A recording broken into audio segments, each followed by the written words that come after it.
Buenos días, Andrea Arpide, ¿cómo estás tú? Hola, Felipe. Felipe, perdón, no. Felipe, tu primo. Hola, Álvaro. Sí, Felipe, mi sobrino nieto, sobrino nieto. No, Sí. sorry.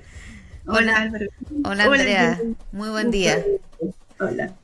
Andrea, bueno, te invitamos a participar hoy día de esta conversación porque nos interesa saber qué está pasando en el ámbito de la discapacidad, de la Andrea es inclusión. presidenta de la red de inclusión del Biobío. Sí, y ella es se reconoce como una activista por los temas de la discapacidad. Vive desde primera persona, porque tiene una hija que es discapacitada. Entonces ella habla desde el Sí, conocimiento claro. empírico, pero además se ha preocupado de estudiar el tema. André, por eso queríamos que tú nos pudieses comentar a través de esta articulación que están haciendo en la red de inclusión y de otros movimientos en los que tú participas, ¿qué pasa con la inclusión? ¿Qué pasa con tantas leyes que se han ido, o proyectos de ley que se han ido proponiendo y que no avanzan? Eh, Felizmente hace unos días tuvimos la noticia de que se había aprobado en el Congreso la ley Lucas, que es para los electrodependientes. Justo hace un mes atrás. Sí, hay 22.000 electrodependientes catastrados en nuestro país. Mira, Sí, no es un número menor. Mira, primero respecto a la ley Lucas, que tú comentabas antes, son exactamente 6 meses en que se tiene que implementar.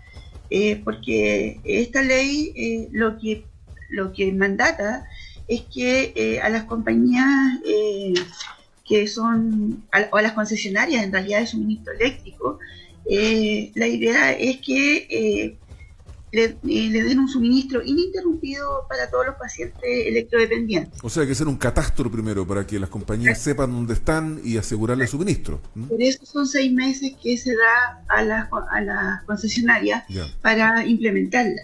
Y dentro de estos pacientes, digamos, están los que tienen ventilador mecánico, monitor, respirador de secreciones, humidificador de aire, estufas eléctricas, colchón antiescara. Hay algunos que ocupan todos estos elementos, hay otros que ocupan algunos, pero de todos depende su vida. Por lo tanto, no sé, que se les corte la luz es terrible, pues es terrible porque, No, se puede morir. claro, o también si es un pequeño lapsus, les provoca y les genera daño cognitivo y les va generando más daño en su salud. Por lo tanto, al implementarlo tiene que estar, la concesionaria tiene que estar clara dónde están catastradas estas personas, tiene que tenerlas georreferenciadas, por eso se dan los 6 meses de implementación. Y es para las personas efectivamente que tienen una hospitalización domiciliaria. ¿Y cómo va a funcionar? Va a funcionar que las concesionarias tienen que descontar de la cuenta de la luz el extra que generan estos elementos en la cuenta.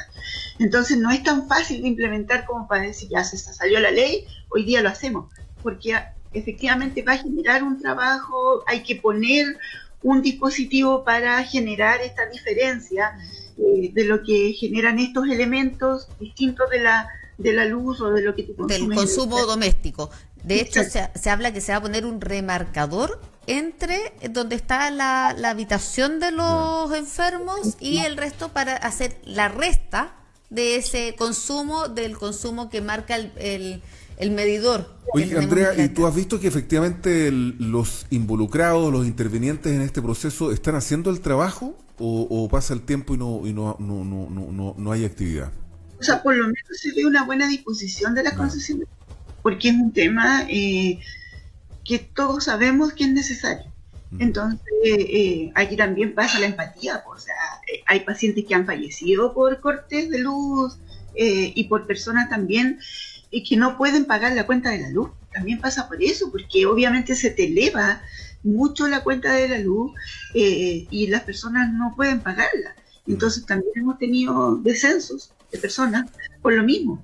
Andrea, nos encontramos acá con que este 31 de enero vence el plazo para que las empresas informen respecto de los avances en la ley de inclusión. ¿Cómo va eso, Andrea Arpide?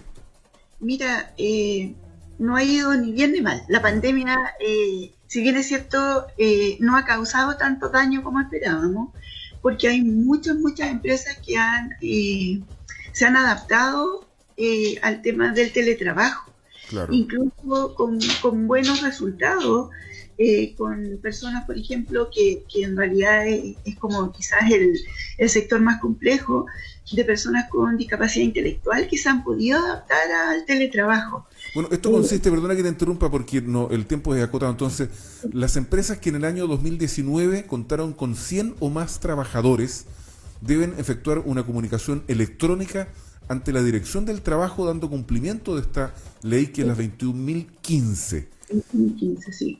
Y que en el fondo exige que el 1%, que tengan contratado al 1% de su planilla. Es decir, si que hay sea 100, uno tiene uno, que tener una discapacidad. ser reconocido Sí. porque además tiene que estar reconocido. No es que yo diga que soy discapacitado, No, esto tiene que estar también en un registro. Así es. Tienes que demostrarlo. Y bueno, la forma de que la empresa lo demuestra es que la persona contratada tenga su credencial de discapacidad Correcto. o tenga su pensión por discapacidad por invalidez.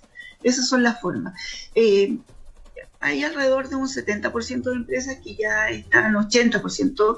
Otro porcentaje de empresas optó por la donación, que también es un mecanismo, donación a instituciones que trabajan directamente con la discapacidad, que también es el otro mecanismo. Donde estamos súper flojos y súper faltos de inclusión es en el servicio público, porque ellos tenían como más tiempo para poder cumplir con esta normativa. Entonces ahí es donde hay que comenzar a trabajar fuertemente. Apurar la marcha. Apurar el tranco, exacto. Y Andrea, ¿y qué otras leyes están esperando avanzar en el Congreso? Si vieras la cantidad, hay muchísimas. Algunas leyes son súper importantes, sobre todo para nosotros como padres. Por ejemplo, el tema de la interdicción. Es un tema súper complejo. ¿Cuál, perdón? Interdicción. La interdicción. Okay. Lo que pasa es que, a grosso modo, porque entiendo que el espacio es cortito, cuando tú declaras interdicta a una persona con discapacidad intelectual, le anula su vida completa. Eso significa que requiere un tutor para todo. Entonces, específicamente hablando en un punto específico de la ley 21.015, si yo he declarado a mi hija interdicta y alguien la quiere contratar en una empresa, no puede. Entonces, hoy día las personas con discapacidad, sobre todo intelectual, desarrollan muchísimas habilidades porque hay muchísimas herramientas también y porque son considerados en la sociedad.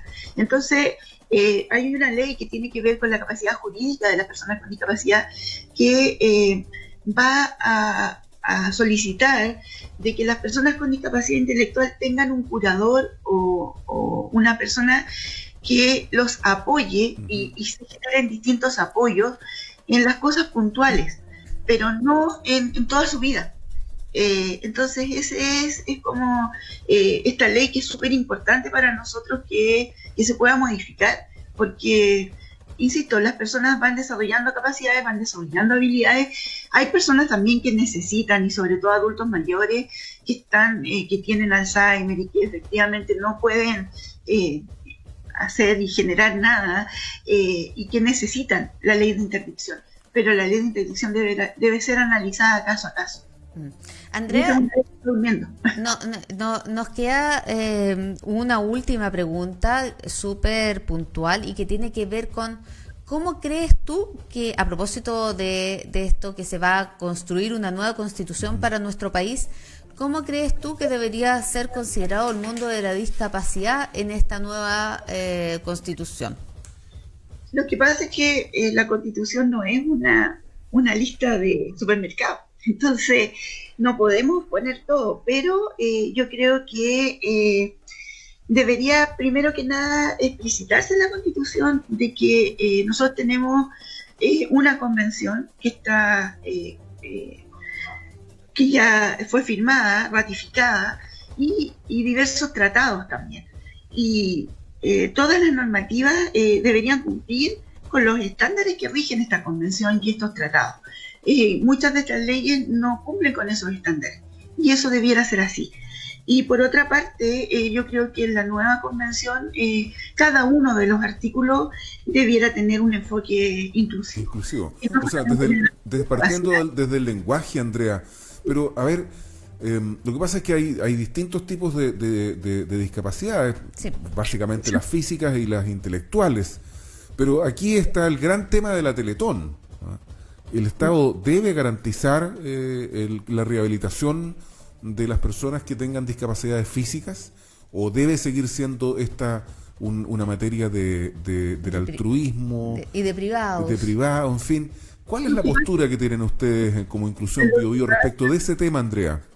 Lo que pasa es que no solo la rehabilitación va a las personas con discapacidad física. Sí, sí. La rehabilitación y la habilitación es para todas las personas con discapacidad. Claro. Las personas con discapacidad auditiva también necesitan rehabilitación, las personas con discapacidad visual también necesitan rehabilitación, las personas con discapacidad cognitiva o intelectual. Entonces, la Teletón es muy buen apoyo, pero solo nos muestra un segmento de las Así es. personas con discapacidad. Entonces, obviamente el Estado tiene que hacerse parte de esto. Pero ¿qué pasa? Me voy a tomar un minutito. Sí, por favor. ¿Qué pasa? Lo que pasa es que ¿por qué los recursos para discapacidad son escasos? Porque no todas las personas tienen su registro de discapacidad, porque no tenemos un censo, porque no tenemos un número exacto. Un ejemplo breve.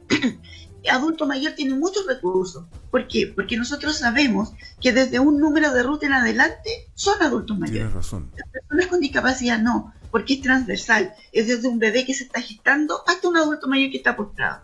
Entonces, nosotros lo que debemos hacer como política es que todas las personas puedan tener su credencial de discapacidad. Es la única forma, porque en Chile tenemos un 20% de personas, según encuestas, Que tienen algún grado. Sí, que tienen discapacidad, un grado de discapacidad. Y eso significa más o menos 3 millones de personas. Pero de estas 3 millones de personas, solo alrededor de 320.000 tienen su credencial. Entonces, como Estado, yo no voy a poner recursos para los 3 millones, voy a poner recursos para las 320.000 que están registradas. Por lo tanto, siempre los recursos van a ser escasos. Y el trabajo tiene que estar en el Registro Nacional de Discapacidad, en facilitar en que las personas tengan su credencial de discapacidad, porque es la única forma, insisto, de tener recursos. Andrea Arpide, presidenta de Inclusión Biobío. Y la última pregunta, los candidatos. ¿Hay candidatos a la Convención Constitucional que representen el mundo de las personas en situación de discapacidad, Andrea? Sí, mira, hay candidatos más allá de los que vayan puntualmente por el tema de la discapacidad.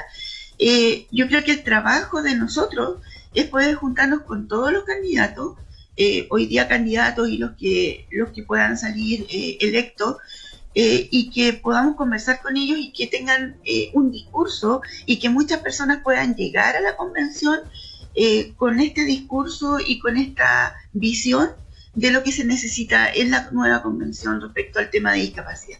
Bueno, Yo el creo censo que parece ser clave, ¿ah? Es un asunto definitivo eso.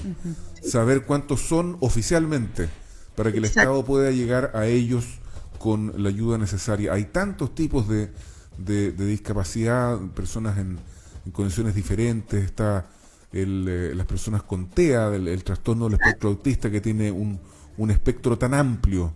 Y son invisibles, porque no son discapacidades que tú veas a simple Sí. vista. Hay muchísimas discapacidades que no se ven a simple vista. La invisibilidad es lo peor de todo. Andrea Exacto. Arpide, aquí estamos nosotros para visibilizar estos temas también, porque nos Gracias, parece que es una muy buena costumbre, ¿eh? Sí. Muy buenos Muchas días, gracias. Andrea. Gracias a ti por atender nuestra llamada. Gracias por la invitación.